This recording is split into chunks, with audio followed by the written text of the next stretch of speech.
Hey, what is up everyone, I'm Axel, and in this video I wanted to cover things that I didn't talk about in my previous feedback video. So make sure to watch that one first if you didn't do that yet. Link in the description. Of course, as I said in my previous video regarding this topic, we are talking about an alpha, and my feedback is based mainly on how the demo presented itself and my experience with the Nioh series. We are unaware of their exact plans currently, or how much those would change with our feedback. With that said, let's start with those ideas I didn't talk about in that other video. In regards to tutorial pop-ups, beyond just adding the option to turn them off, I've thought of taking a bit of a different approach. Instead of straight up appearing suddenly in the middle of what you're doing, they could make it so a notification appears without pausing the game. And then the player could, for example, hold the options button to get that tutorial pop-up to appear in a more convenient time for each player. That way, when new players play through the game, they know that they have a new mechanic to learn about on each instance. But the game doesn't interrupt the action when it happens, beyond the player's control. On top of this, let's not forget that we can always go to tutorials in the Amrita Memories section, and then we can check all the tutorials that the game has given us so far.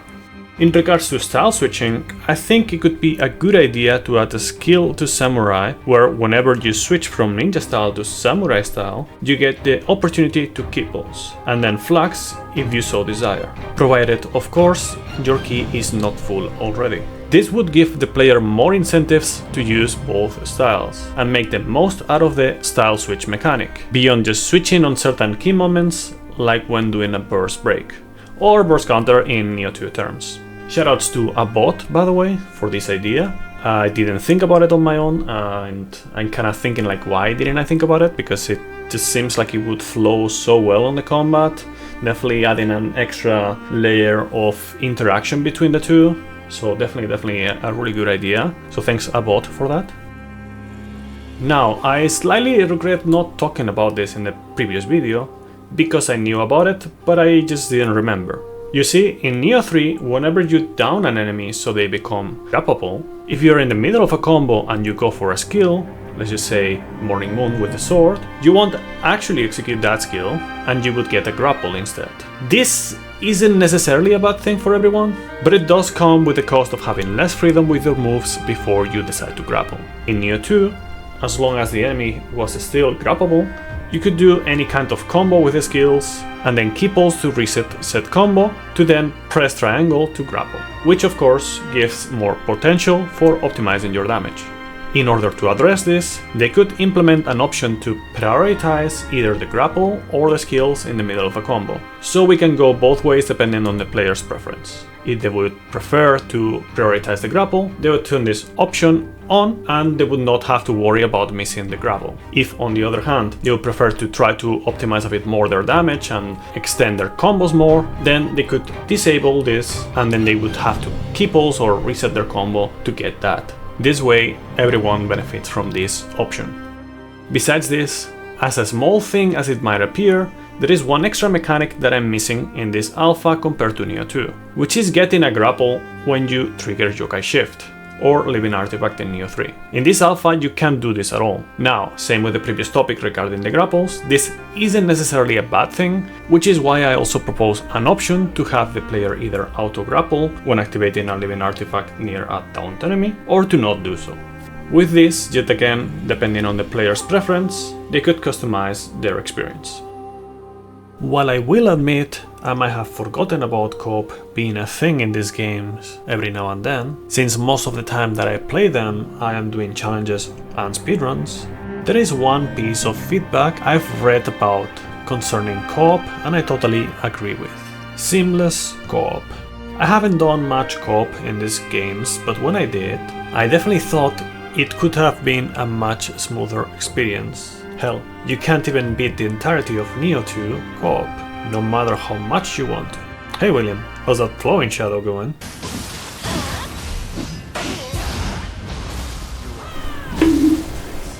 So having the possibility of entering an expedition with your friends from the beginning of the game, and then going through it all without the need of disbanding and rejoining, would lead to a much smoother co-op experience, which would be very much appreciated. I do have one final idea before I end the video, and that is implementing a better tutorial. And completely optional, of course. While the very basics of the combat are covered in the tutorials present in the demo, I do think it's missing something very important, showing the player what certain mechanics are good for. Let me explain.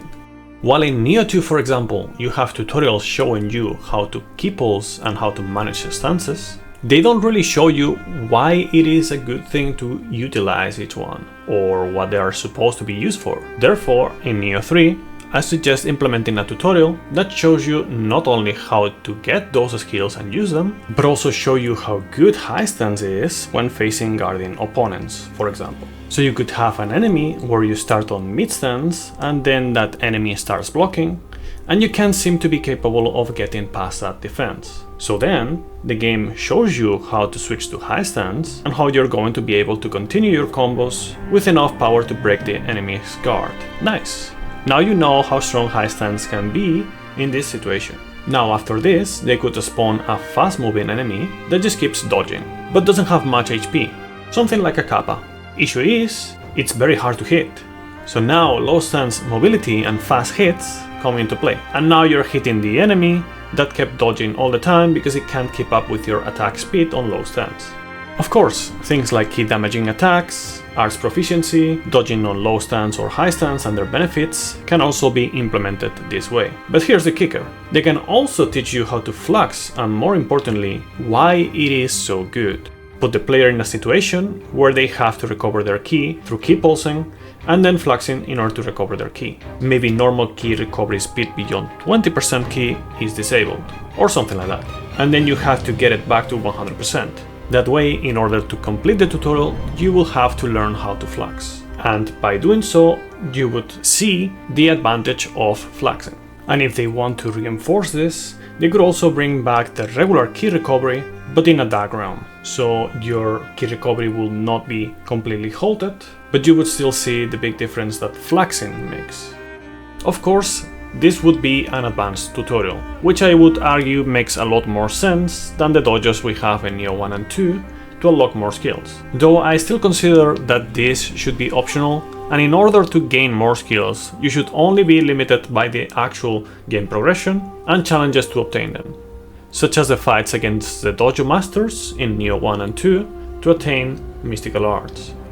Now, I didn't mention ninja style, but it would also be convenient to include some of these mechanics in these tutorials. I just felt that samurai style has a very well established and solid base to talk about already regarding this topic. And we don't know if ninja style could change to some degree or not. We'll have to wait a few months for that at least. I think an addition at least similar to this in Nioh 3's tutorial system would be very much welcome, and new players could learn much more efficiently Nioh 3's combat system. Okay, that is all everyone. Hope you enjoyed the video. Let me know your thoughts in the comments and see you guys in the next one. Bye bye.